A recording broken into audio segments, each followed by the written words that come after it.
Hello everybody, welcome back to another video once again. In this video today, we're going to be taking a look at this ASRock A520m Phantom Gaming 4 motherboard. I bought this board as I'm doing a build for someone I know. They're changing from a gaming laptop to a full desktop, but obviously they don't want to spend an absolute fortune because, as we all know, you can go ridiculous amounts of money on a desktop. So yeah, they basically just told me to build them a desktop that will run what they play perfectly fine. And yeah, so I ordered this A520. Now obviously the A520 is quite a basic motherboard, but it's all you really need. You don't need any of these stupidly high-end £400–500 motherboards, unless you're going for a ridiculously high-end build, but even then you don't really need them. A lot of people on YouTube have spoke lately how manufacturers of motherboards are kind of out of touch with the market and that they're too overpriced. So yeah, this motherboard here, this was £50, £55.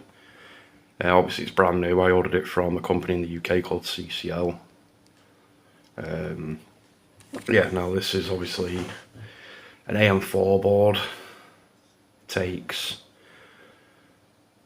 3rd and 4th gen Ryzen. It does say AMD Ryzen 5000 on the front ready. So I don't know if that's with a BIOS update or I don't know.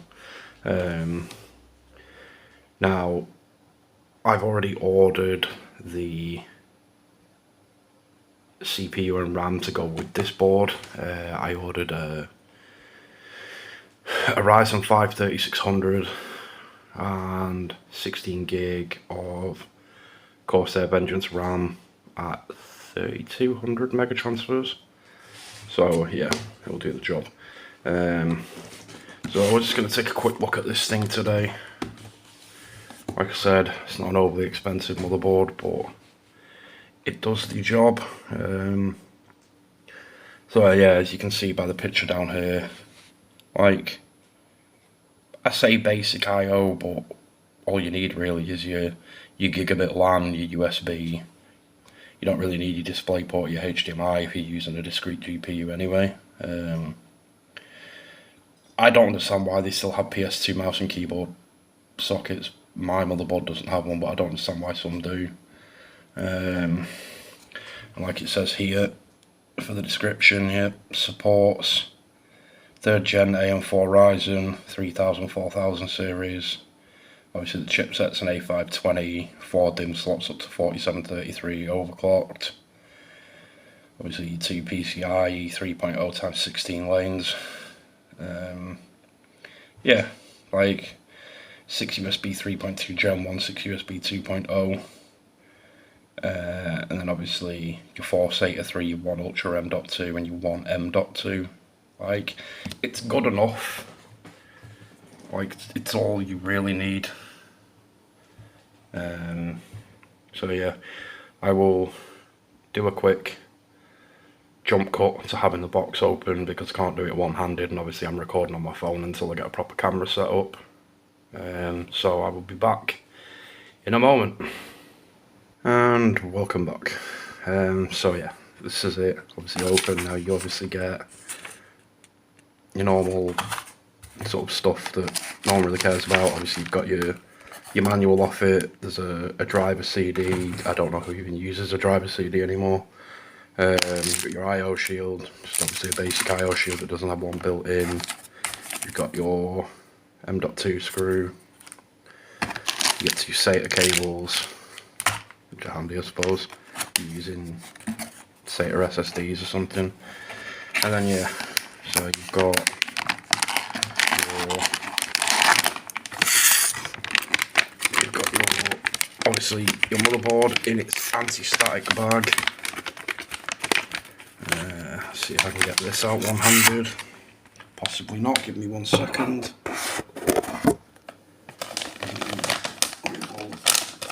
Take this thing out and have a quick look at it. So, here we go.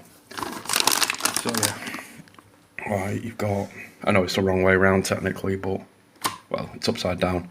But yeah, so you obviously got your AM4 socket, your 4 DIMMs, obviously your PCIe lanes, heatsink of the chipset, and then obviously at the bottom you've got your standard USB connectors. You got your 4 SATA sockets here. You got your USB 3, your 24-pin power, obviously your 8-pin CPU power up top. A decent sort of chunky heatsink for the power delivery. Your Ultra M.2 there, and then there is another M.2 there at the bottom of the board. Now this is obviously only a micro ATX board because we went for a mid-tower case for the build. But yeah, like I said, it's for the price. It kind of does what it says on the tin. Like, if you're after just a basic build and you don't want anything like ridiculously show-offy, then what more do you need really? You don't need to be, like I said, you don't need to be spending £300, £400, £500, £600 on a motherboard. Even I refuse to pay that much for a board. Maybe one day this channel gets big enough and one of the companies sends me one to review, but you never know. Like, yeah, it's we all have hopes, right? So yeah, like, it's, like I said, it does what it says on the tin. It's all you need, really. It's not a terrible looking board. It looks pretty basic, especially if you like compare it to like my Steel Legend in there or something like that. But no, I like ASRock as a company. I've never had an issue with ASRock boards, unlike the issue not long ago with 14th gen Intel and motherboards. Yeah, let's not even get into that. So yeah, if you're after a board for a build and you're doing like a mid-range build or a low-end build and you're just after a cheap board to do what you need to do, basically, I would have a look at this. Like I said, it's called the A520m Phantom Gaming 4. I will put a link to one in the description, probably through CCL, so you can only really order it if you're in the UK, but I'm sure if you're in the US you can find them, probably at Micro Center or something like that. So yeah, I'll leave this video here now, guys. Have a, like I said in the previous video, we'll have an upcoming video reviewing the case. I've just ordered the CPU, the RAM, and the cooler for this board. So we'll have videos coming up on them, and then we will have, when everything gets here, we will have a full build video slash sort of build guide sort of thing.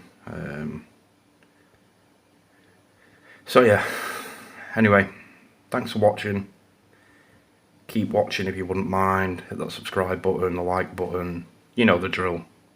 It all helps the channel, especially new channels like mine that are small. So yeah, thanks for watching. I will see you all in the next video.